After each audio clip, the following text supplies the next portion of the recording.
Bonjour et bienvenue sur le plateau de Bonjour chez vous. Aujourd'hui, nous allons parler de ces choses qu'on commence et qu'on ne termine pas. Tu dois finir ce que tu as commencé, c'est notre thème du jour.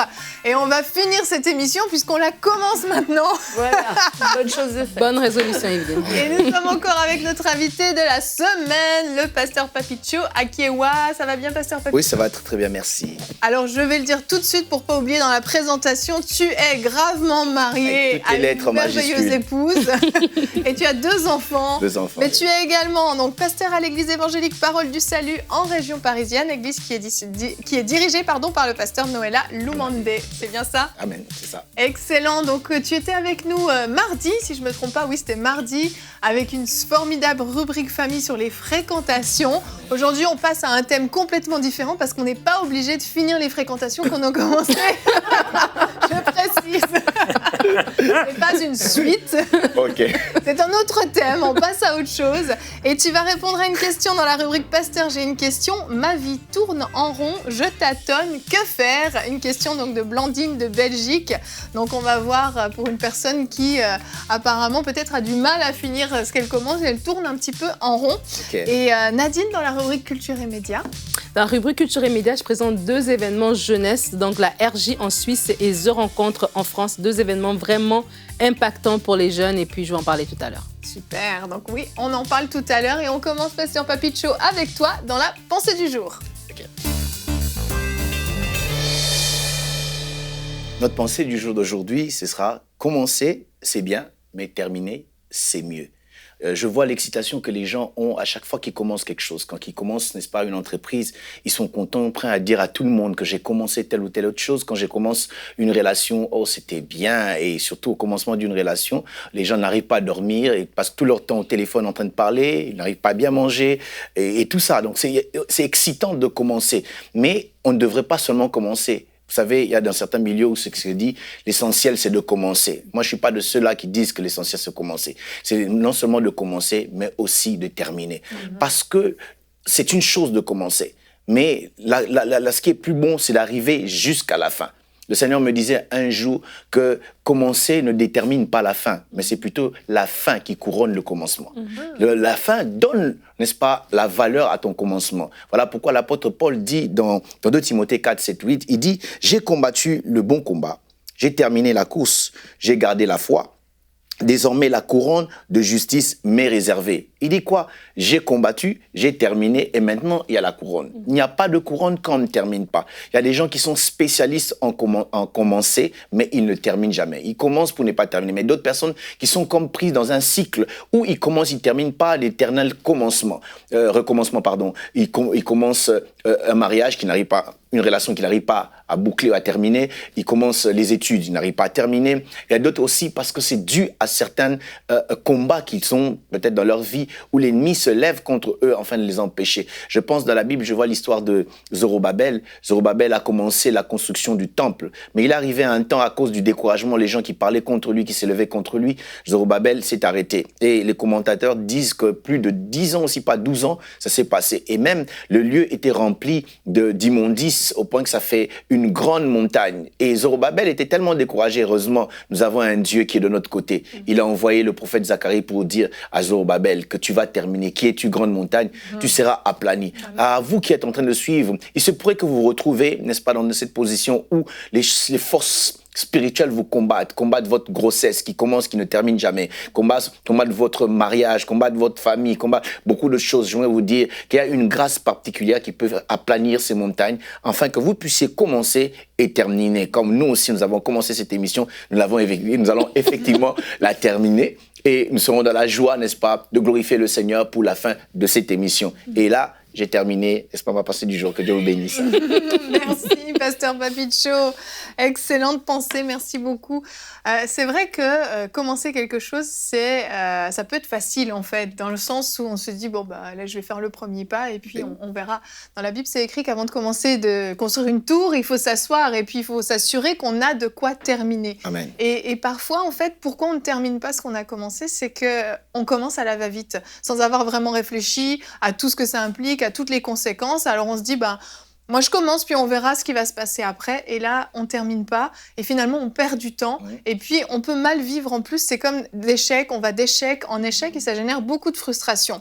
Notre verset du jour est dans Néhémie 2 au verset 20. C'est le Dieu du ciel qui nous donnera le succès. Et nous, ses serviteurs, nous allons nous lever et nous mettre au travail. Se mettre au travail, c'est ça. C'est décider, OK, le Seigneur m'a peut-être confié un projet. J'ai peut-être quelque chose entre les mains que j'ai commencé.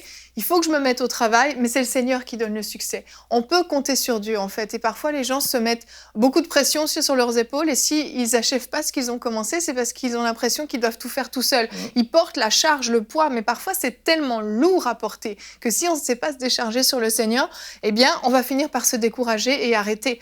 Arrêter, c'est un échec, mais c'est surtout une grande perte de temps et puis une frustration qu'on peut vivre à l'intérieur. C'est pas forcément qu'on est paresseux, c'est simplement qu'on n'a pas eu la force nécessaire pour aller au bout, on n'a pas su trouver la force nécessaire, et puis on finit par regretter pratiquement d'avoir commencé. Tout à fait. C'est ça, en fait. Quand on n'arrive pas à terminer ce qu'on a commencé, on devient frustré. Il est même possible qu'on puisse commencer à mener une vie qui n'est pas nôtre. C'est-à-dire qu'on s'est lancé dans quelque chose, ça n'a pas marché, on se dit, bon, c'est pas pour moi, je vais faire autre chose. Je prends l'exemple de Moïse dans la Bible, qui a essayé de faire la délivrance, mais ça n'a pas marché. Il a commencé à tuer un. Et moi, je dis, ça, c'est vraiment une méthode de sous-développement. Combien de personnes devrait-il tuer pour délivrer enfin les enfants d'Israël?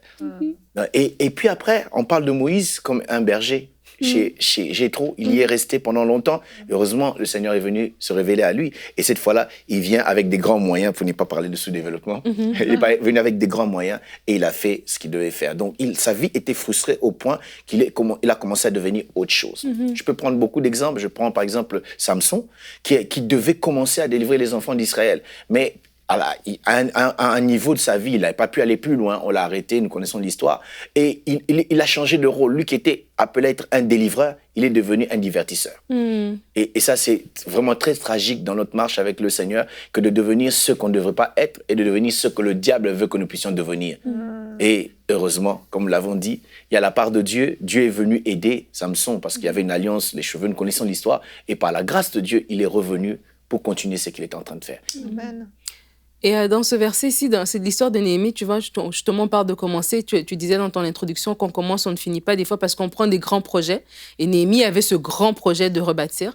Et quand on prend des grands projets, des fois, on peut, je pense à quelqu'un qui peut prendre un grand projet et arriver en plein milieu de ce projet-là. Peut-être, comme tu dis, il n'a pas fait le calcul, il s'est dit, OK, je me lance en affaires. Et là, il n'a pas calculé, bon, c'est vrai, il y a les fournisseurs, il y a ceci, il y a l'électricité, il y a l'eau, il y a toutes ces charges. Et j'arrive en plein milieu, j'ai comme l'impression que je ne serais pas terminé parce que là, ça devient plus grand que j'avais anticipé. Mais Néhémie, on voit qu'il a d'abord pris du temps dans la prière avant de se lancer. Et quand il s'est lancé et qu'il a eu des combats, il y a eu Sanballat, il y a Tobija, il y a eu de la résistance, ben, il a eu cette prière, il a eu cette confiance en Dieu, que Dieu va nous permettre de finir ce projet. Et vraiment, j'encourage des personnes, vous avez commencé un projet, peut-être que vous avez prié, ou peut-être que vous aviez juste votre témoin intérieur, bon, vous vous êtes dit ça va marcher. Et des fois, on peut se lancer dans quelque chose en se disant, mais ça m'a l'air très bien. Et puis, tu arrives en plein milieu, et puis, bon, il y a des paramètres que tu n'avais pas évalués, que tu n'avais pas considérés au départ. Mais vraiment, c'est jamais trop tard. Dieu ne veut pas que nous échouons. Si nous retournons vers lui et que notre projet est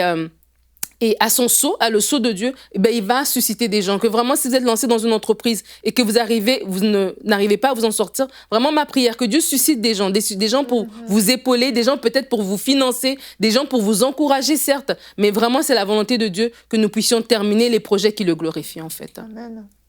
Et on voit Jésus, bon, je le dis régulièrement, mais je trouve ça encourageant pour moi, c'est que Jésus est allé jusqu'au bout.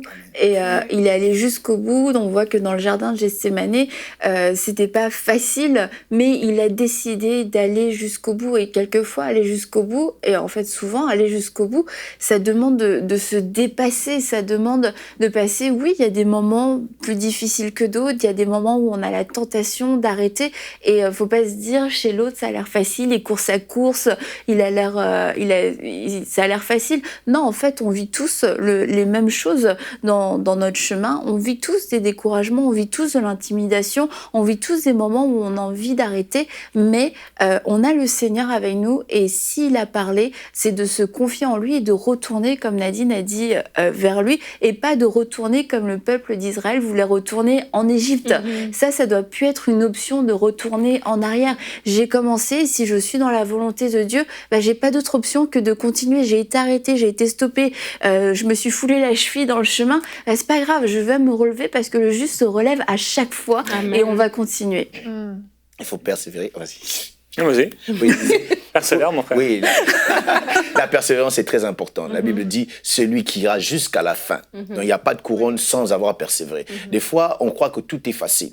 Mais il faut que la persévérance puisse nous conduire. Même s'il y a des résistances. Si nous savons, comme l'a dit Annabelle tout à l'heure, que c'est la volonté de Dieu, persévérons, résistons à la résistance. C'est comme ça que nous allons briser la résistance. Et nous pouvons continuer. Moi, j'aime le dire, persévérer. Ça veut dire, si je mets ça phonétiquement, persévérer. Donc, si vous percez, vous verrez la fin de la chose que vous avez commencé. Elle est pas mal. Ah oui, donc il faut vraiment être persévérant dans la vie, et cela est très important, et comptant évidemment sur la grâce de Dieu qui va nous aider. Des fois, vous avez l'impression que c'est fini, ça ne va pas marcher, mais Dieu termine toujours par se glorifier en nous aidant.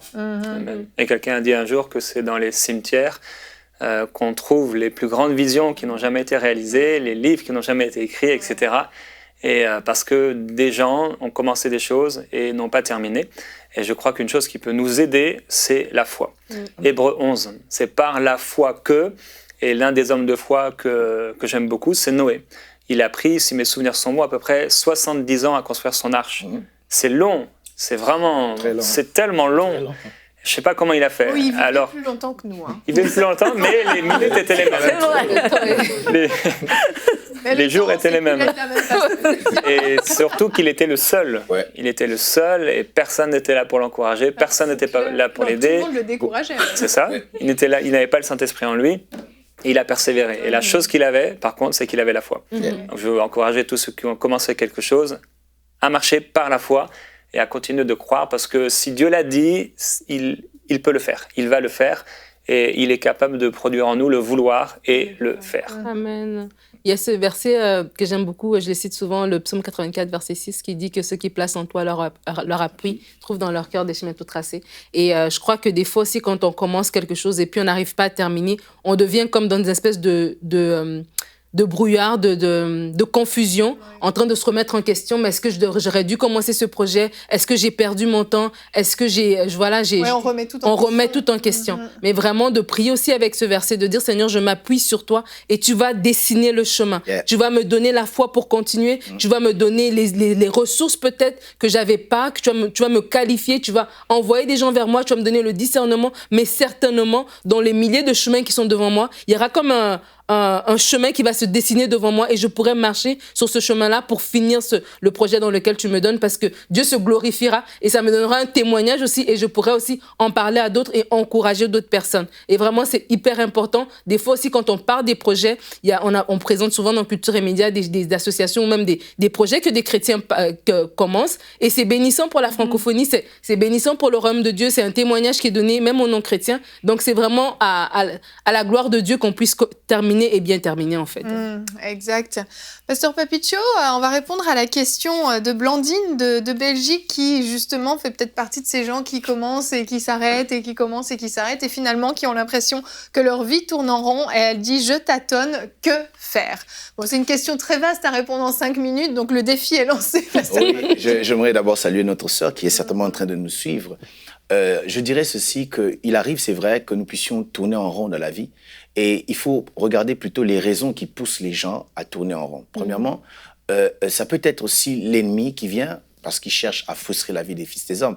La Bible dit dans Jean 10, que le voleur ne vient que, et je souligne le que, il n'a pas d'autre rôle, il n'a pas d'autre but, il vient que pour dérober, tuer, égorger, etc. Donc l'ennemi peut venir nous mettre dans un système où nous tournons en rond pour frustrer nos vies, pour que nous puissions vivre vraiment dans la défaite, dans les regrets, etc. et ne pas avancer. Ça, c'est la première raison.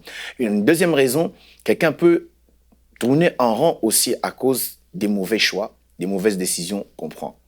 Et on arrive à être coincé, un peu comme Jonas dans la Bible. Dieu lui dit de pouvoir aller à Ninive, mais il va prendre le bateau et fuir. Lui-même, il dit fuir loin de Dieu. Quelle folie!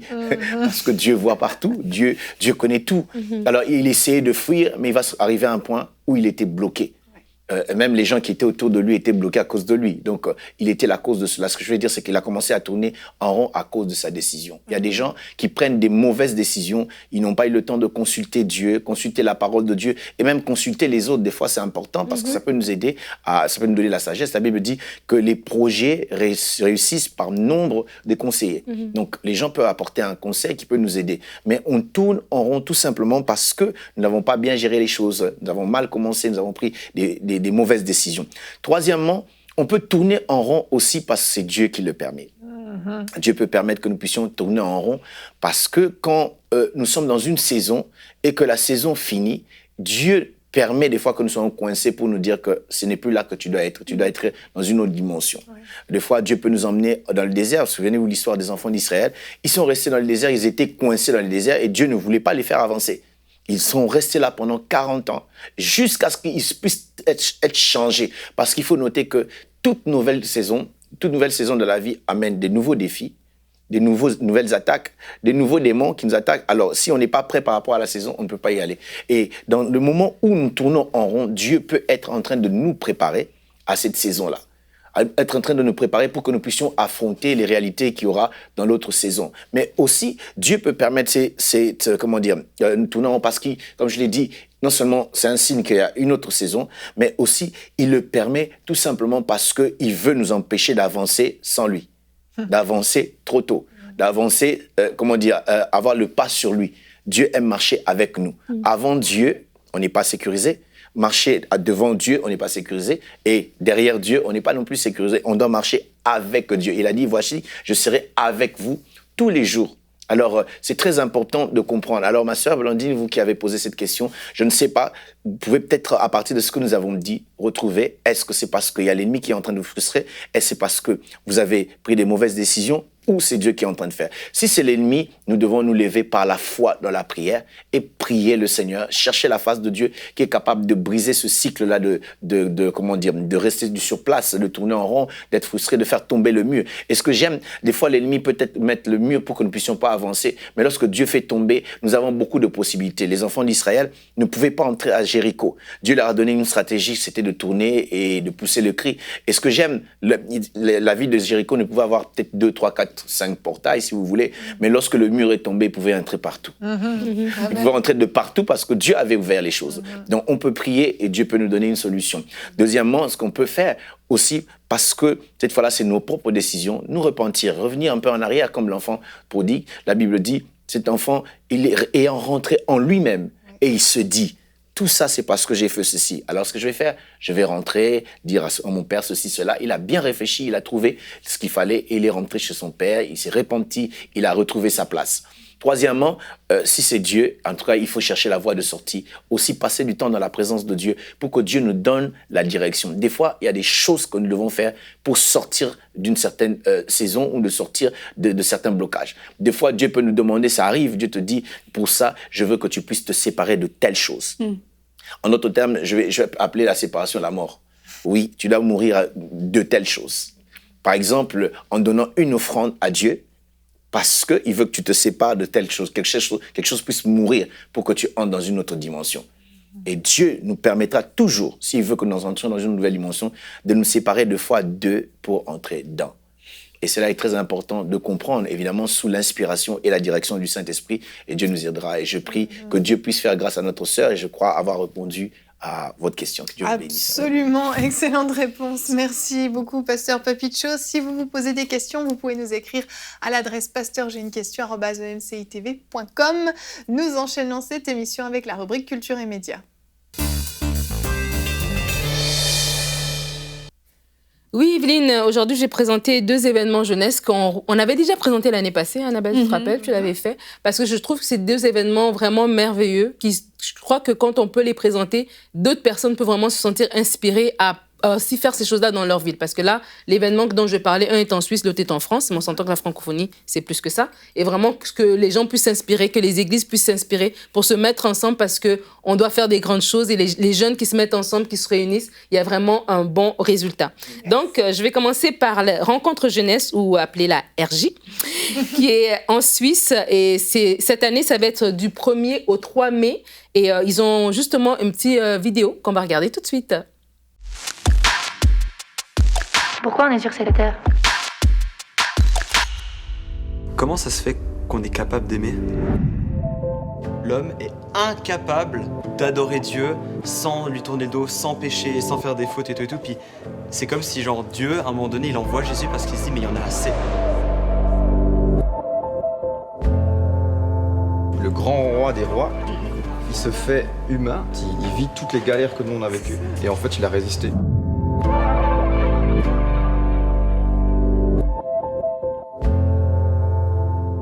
Voilà les gars, moi j'ai fait ça pour vous, parce que je vous aime et voilà, c'est l'amour avec un grand A.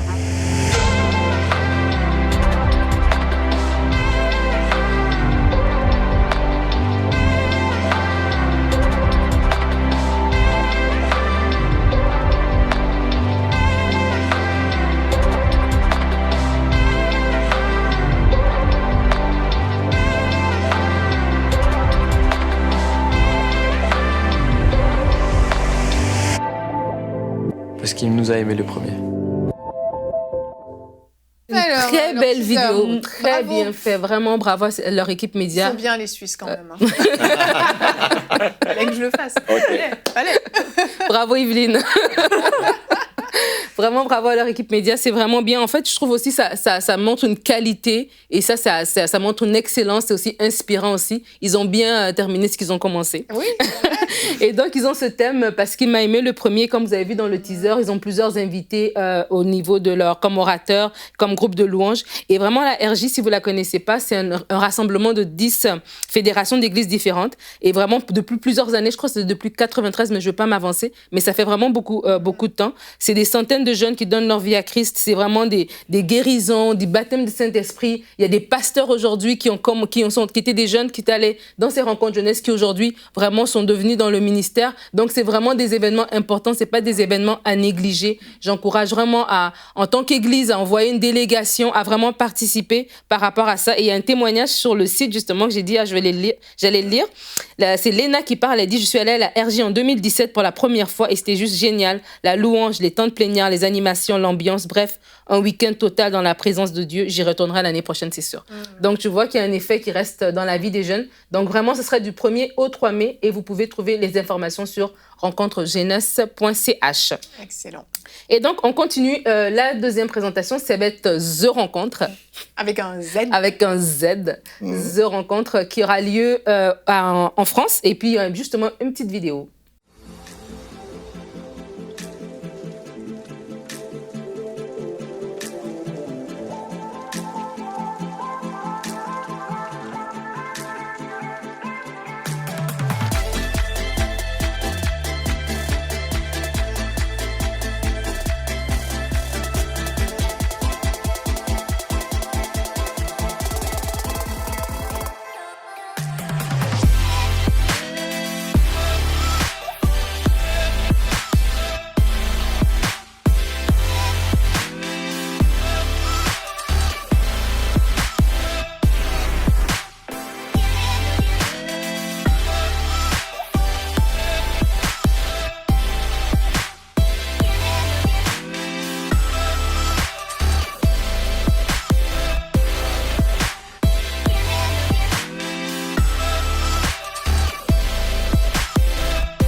The Rencontre à Porte Ouverte, Porte Chrétienne de Mulhouse. Les 15 à 30 ans sont invités du 10 au 13 avril 2020.